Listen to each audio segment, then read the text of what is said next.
Hello everyone. Next question पर चलते हैं। क्वेश्चन नंबर 3 है, एक्सरसाइज 5.2 सॉल्व कर रहे हैं। यहाँ पर क्वेश्चन रीड आउट करते हैं। इन द फॉलोइंग एपी, ये एपी दिया गया है, सब पूछ रहा है find missing terms. Missing terms मतलब ये खाली बॉक्सेस बना रखे हैं, ब्रैकेट्स बना रखे हैं, इसमें कौन सा नंबर आएगा वो फाइंड आउट करना। चलिए सबसे पहले पहला ही क्वेश्चन सॉल्व करते हैं। एक एक क्वेश्चन सॉल्व करके यहाँ बॉक्स को फिल करते चलेंगे।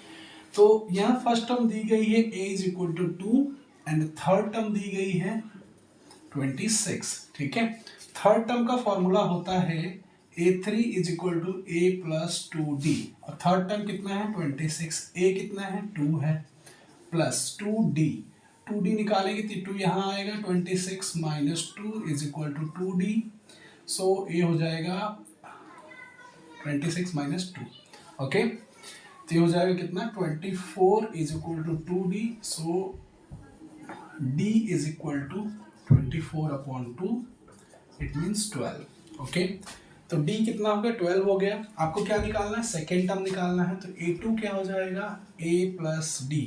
तो a कितना है 2 प्लस 12, 2 प्लस 12 कितना हो जाएगा 14।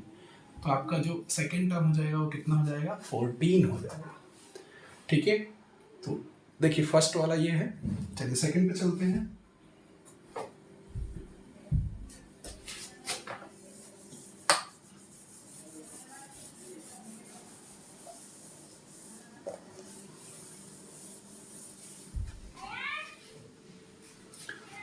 ओके, क्वेश्चन नंबर 2 सॉल्व कर लेते हैं। तो यहाँ पर देखिए फर्स्ट टर्म नहीं पता है, हमें सेकेंड टर्म पता है। क्या पता है a2 पता है। a2 कितना है 13। अच्छा, थर्ड टर्म नहीं पता, फोर्थ टर्म पता है, मतलब फोर्थ टर्म पता है कितनी है 3। ठीक है, तो a2 को लिख सकते हैं हम लोग a प्लस डी, इसको लिख सकते हैं a plus 3d is equal to 13 is equal to 3। चलिए दोनों इक्वेशन को माइनस करते हैं एक दूसरे के साथ, तो माइनस माइनस माइनस, तो ये देखेंगे minus minus a minus A 0, d minus 3d मतलब minus 2d is equal to 13 minus 3 मतलब 10। So d is equal to minus 10 upon 2, it means 5 minus का। तो हमें d पता चल गया माइनस का 5। अब आपको क्या निकालना है, a निकालना है। तो चलिए इस इक्वेशन में a2 में मतलब a plus D is equal to 13 में पुट करते हैं a प्लस डी की वैल्यू है माइनस 5 इज इक्वल टू 13। तो a इज इक्वल टू कितना हो जाएगा 13 प्लस 5, इट मीन्स 18। तो a कितना आ जाएगा यहाँ पर 18। ठीक है, अब 5 का डिफरेंस दिख रहा है, तो 18 माइनस 5 13, 13 माइनस 5 कितना हो जाएगा 8। तो 13 माइनस 5 थर्ड टर्म कितनी हो जाएगी, चलिए थर्ड निकाल लेते हैं। तो a प्लस 2d, a आ गया आपका 18 प्लस 2 इंटू डी कितना है माइनस 5। तो 18 माइनस 10 इट मीन्स 8। तो 8 3 कितना आ गया 8 आ गया। ठीक है, तो आप इस प्रकार से इसको निकाल सकते हैं। चलिए अगले क्वेश्चन पे चलते हैं।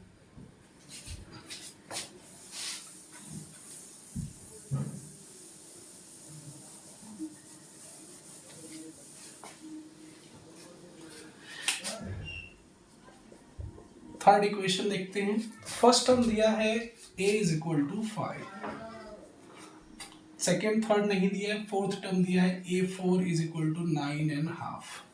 तो थर्ड फोर्थ टर्म को लिख सकते हैं 9.5 is equal to a plus 3d। a आपको पता है 5 है, तो 5 plus 3d is equal to 9 to 18 plus 1 19.5, 19 upon में 2। चलिए इसको इधर ले जाते हैं, तो ये हो जाएगा 3d is equal to 19 upon 2 minus का 5। तो ये हो जाएगा 19 माइनस 10 अपॉन 2, तो ये हो जाएगा 3d। ओके, तो d इज इक्वल टू कितना हो जाएगा 19 माइनस 10, 9 अपॉन में 2 अपॉन में 3, 3 से 3 कैंसिल हो जाएगा, बचेगा 3 अपॉन में 2। तो डिफरेंस कितने का आ गया 3 अपॉन 2 का आ गया। चलिए ठीक है, सेकेंड टर्म निकालनी है। तो a2 बराबर क्या हो जाएगा a प्लस डी। a है आपका 5 प्लस d है आपका 3/2। तो हो जाएगा 2 5 10 plus 3 upon 2 means 30 upon 2, 13 upon 2। तो कितना हो जाएगा 2 6 12 प्लस 1 13 अपॉन 2। सेकेंड टर्म क्या आ जाएगी आपकी 6 जेम 1/2 मीन्स 6 जेम 1/2। ठीक है, आपको क्या निकालनी, थर्ड टर्म निकालनी है, तो यहाँ से थर्ड टर्म निकाल दीजिए, a प्लस 2d। a है आपका 5 प्लस 2, d कितना है 3/2, 2 से 2 कैंसिल हो जाएगा, 5 प्लस 3 कितना हो जाएगा 8। तो आपकी जो थर्ड टर्म आएगी वो क्या आ जाएगी 8। ओके, देखिए 5 प्लस 1.5 6.5, 6.5 प्लस 1.5 8, 8 प्लस 1.5 9/2। ठीक है, तो ये आपका थर्ड क्वेश्चन हो गया। चलिए फोर्थ पर चलते हैं।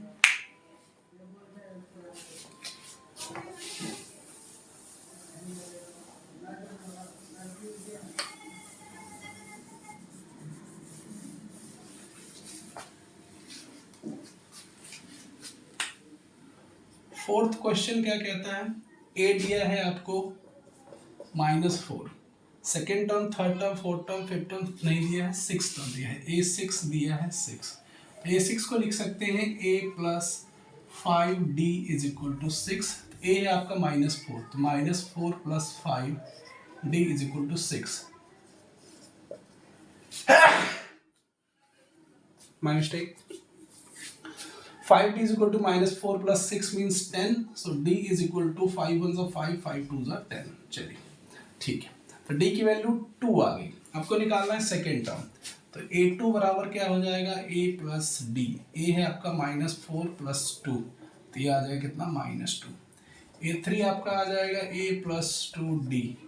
a है -4 प्लस 2 इंटू 2, तो ये हो जाएगा 0। a4 निकालना है तो ये हो जाएगा a प्लस 3d। a है आपका -4 प्लस 3 इंटू 2 6 मीन्स प्लस का 2। चलिए निकालते हैं। पहला टर्म है, सेकेंड टर्म क्या आया -2, थर्ड टर्म क्या आया 0, फोर्थ टर्म क्या आया 2, और जो फिफ्थ टर्म आएगा वो क्या आ जाएगा 4। चलिए निकाल लेते हैं। a5 is equal to a plus 4d। a है आपका -4 प्लस 4 इंटू 2, तो कितना हो जाएगा -4 प्लस 8, इट मीन्स 4 प्लस का 4। ठीक है, तो इसी प्रकार से हम सारे क्वेश्चंस के इसके सॉल्यूशंस निकाल लेते हैं। सभी जो ब्लैंक प्लेसेस हैं इनको फिलअप कर लेते हैं। ठीक है, पहला टर्म दिया है, सेकेंड निकाला, थर्ड निकाला, फोर्थ निकाला, फिफ्थ निकाला, सिक्स टर्म ऑलरेडी दिया हुआ। चलिए नेक्स्ट क्वेश्चन में चलते हैं, क्वेश्चन नंबर 5।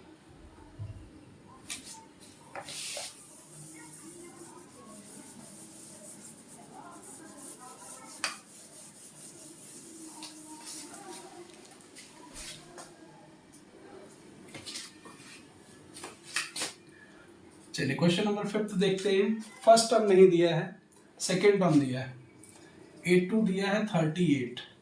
चलिए सेकेंड दिया है, थर्ड फोर्थ फिफ्थ नहीं दिया, सिक्स्थ दिया है, a6 दिया है -22। ओके, a2 को लिख सकते हैं a plus D is equal to 38।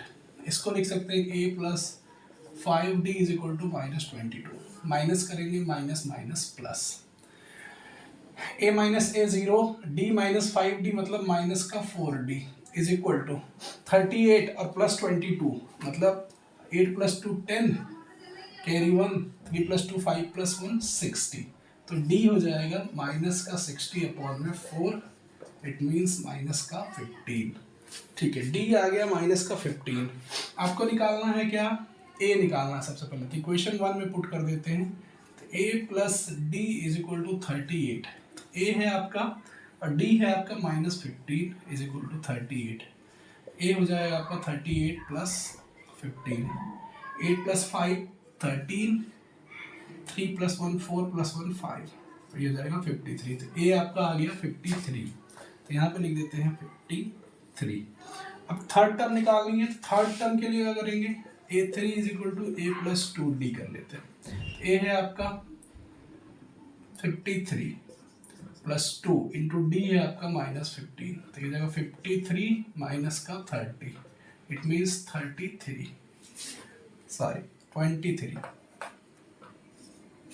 कितना हो जाएगा 23। चलिए यहाँ पर लिखते हैं 23।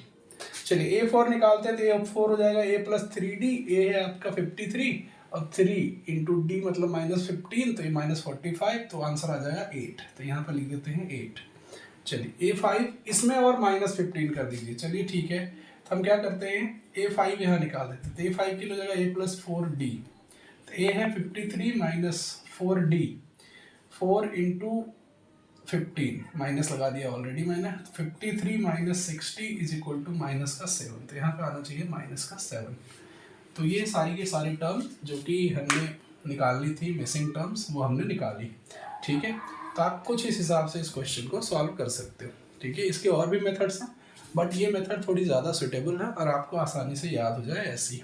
ठीक है, इसमें कोई गलती होने के चांसेस नहीं है।